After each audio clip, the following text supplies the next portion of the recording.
पिछली कड़ी में हमने चर्चा की थी कि मोहम्मद बिन तुगलक ने करांचल, हिमाचल, नागरकोट एवं चीन पर आक्रमण करके अपनी सेनाओं को बहुत बड़ी क्षति पहुंचाई तथा ये योजनाएं विफल हो गईं, जिससे सल्तनत की वास्तविक शक्ति को बहुत बड़ा आघात पहुंचा। इस कारण सल्तनत में चारों ओर विनाश के लक्षण दिखाई देने लगे। इतिहासकारों के अनुसार मोहम्मद बिन तुगलक के शासनकाल के अंतिम 16 वर्ष विपत्तियों से भरे हुए थे। इस अवधि में सल्तनत के विभिन्न भागों में विद्रोह उठ खड़े हुए। ये विद्रोह अत्यंत व्यापक क्षेत्र में विस्तृत थे। यदि एक विद्रोह उत्तर में होता था तो दूसरा दक्षिण में, और यदि एक विद्रोह पश्चिम में होता था तो दूसरा सुदूर पूर्व में। इससे सेना के संचालन में बड़ी कठिनाई होती थी। मोहम्मद बिन तुगलक के समय में 34 विद्रोह हुए, जिनमें से 27 विद्रोह दक्षिण भारत में हुए थे। इन विद्रोहों के फलस्वरूप सल्तनत बिखरने लगी और कई स्वतंत्र राज्यों की स्थापना हो गई। सबसे पहला विद्रोह ईस्वी 1327 में मोहम्मद बिन तुगलक के चचेरे भाई वहाबुद्दीन गुरशस्प ने किया, जो गुलबर्गा के निकट सागर का सूबेदार था। शाही सेना ने इस विद्रोह को दबा दिया। मोहम्मद बिन तुगलक ने गुरशस्प की खाल में भूसा भरवाकर उसे भारत के कई शहरों में प्रदर्शित करवाया और उसके शरीर के मांस को चावल के साथ पकाकर उसके बीवी बच्चों के पास खाने के लिए भेजा। दूसरा विद्रोह ईस्वी 1328 में मुल्तान के सूबेदार बहराम आइबा उर्फ किशलू खां ने किया। स्वयं मोहम्मद बिन तुगलक ने इस विद्रोह का दमन किया। बहराम आइबा को जान से मार डाला गया। लाहौर का सूबेदार अमीर हुलागू एक शक्तिशाली अमीर था। उसने भी मोहम्मद बिन तुगलक के विरुद्ध बगावत की तथा शाही सेना द्वारा मार डाला गया। मोहम्मद बिन तुगलक के विरुद्ध तीसरा बड़ा विद्रोह ईस्वी 1335 में मदुरा के गवर्नर जलालुद्दीन एहसान शाह ने किया।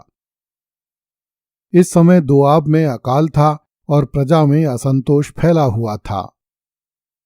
इससे लाभ उठाकर जलालुद्दीन ने विद्रोह कर दिया। सुल्तान ने अपने प्रधानमंत्री ख्वाजा जहां को इस बगावत का दमन करने के लिए भेजा, परंतु वह धार से वापस लौट आया। अब मोहम्मद बिन तुगलक ने स्वयं दक्षिण भारत के लिए प्रस्थान किया। जब सुल्तान तेलंगाना पहुंचा तब वहां बड़े जोरों का हैजा फैल गया और मोहम्मद बिन तुगलक के सैकड़ों सैनिक मारे गए। फलतः सुल्तान ने दिल्ली लौटने का निश्चय किया और एहसान शाह स्वतंत्र हो गया।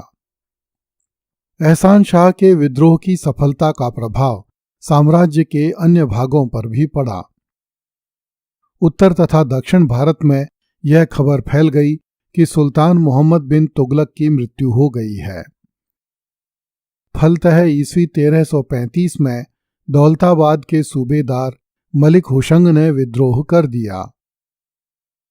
सुल्तान मोहम्मद बिन तुगलक की मलिक हुशंग के प्रति विशेष कृपा रहती थी, परंतु मलिक हुशंग बड़ा महत्वाकांक्षी व्यक्ति था। अतः अवसर पाकर उसने बगावत कर दी।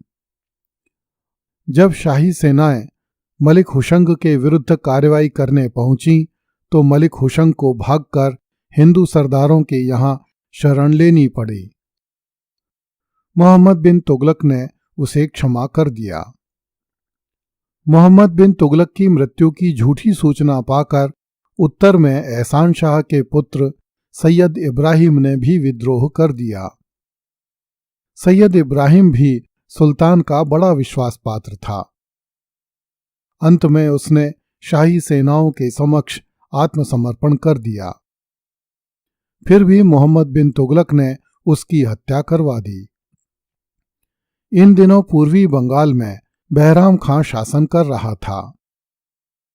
उसके अंगरक्षक फखरुद्दीन ने ईस्वी 1337 में उसकी हत्या कर दी और स्वयं पूर्वी बंगाल का शासक बन गया। दिल्ली सल्तनत की दशा को देखकर फखरुद्दीन ने स्वयं को बंगाल का स्वतंत्र शासक घोषित कर दिया और अपने नाम की मुद्राएं चलाने लगा। मोहम्मद बिन तुगलक की असमर्थता के कारण फखरुद्दीन स्वतंत्र हो गया और बंगाल में फिर से एक राज्य की स्थापना हो गई।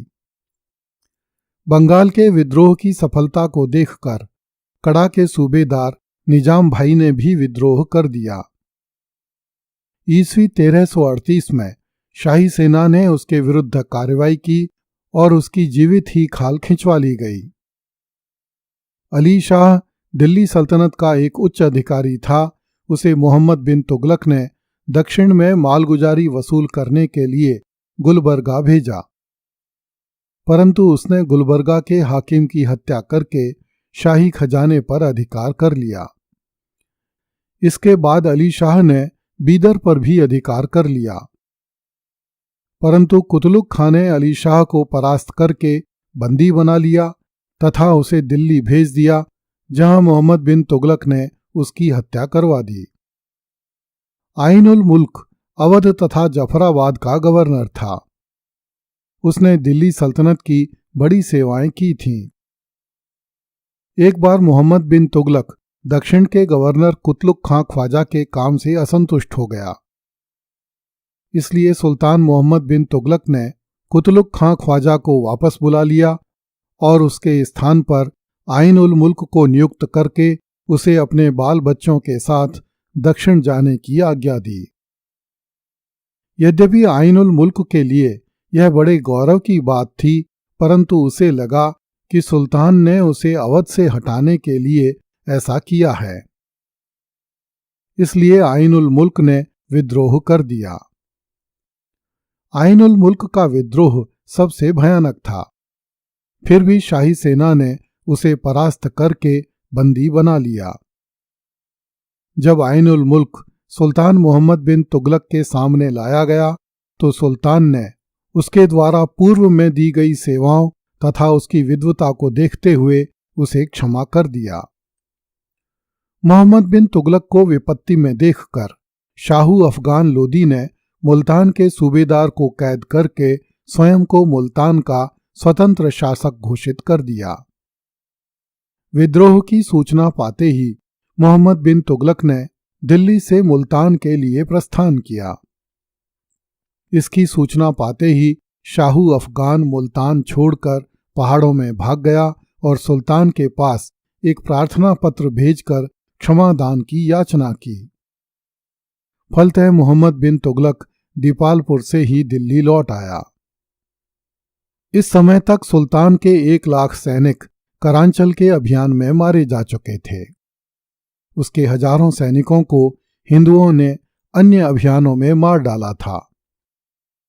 इसलिए अब मोहम्मद बिन तुगलक में इतनी शक्ति नहीं बची थी कि वह पहाड़ों में जाकर शाहू अफगान का पीछा करे। अब वे दिन लद चुके थे जब सुल्तान अमीरों की खाल में भूसा भरवाकर उन्हें पूरे भारत में घुमा सके। यदि सुल्तान मोहम्मद बिन तुगलक शाहू अफगान के पीछे पहाड़ों में जाता तो दिल्ली सल्तनत मुट्ठी में बंद रेत की तरह सुल्तान के हाथों से फिसल जाती। यह भी संभव था कि पहाड़ों में स्वयं मोहम्मद बिन तुगलक का भी वही हाल होता जो करांचल के अभियान में शाही सेनाओं का हुआ था। इसलिए सुल्तान मोहम्मद बिन तुगलक ने दीपालपुर से ही लौटने में भलाई समझी, किंतु सुल्तान का यह निर्णय खतरे की किसी घंटी से कम नहीं था। दिल्ली सल्तनत की कमजोरी पूरे देश के समक्ष आ गई, जिसके दूरगामी परिणाम हुए। अगली कड़ी में देखिए, मोहम्मद बिन तुगलक के जीते जी हिंदुओं ने विजयनगर तथा चित्तौड़गढ़ राज्य खड़े कर लिए। कृपया इस चैनल को लाइक, सब्सक्राइब एवं शेयर करें। धन्यवाद।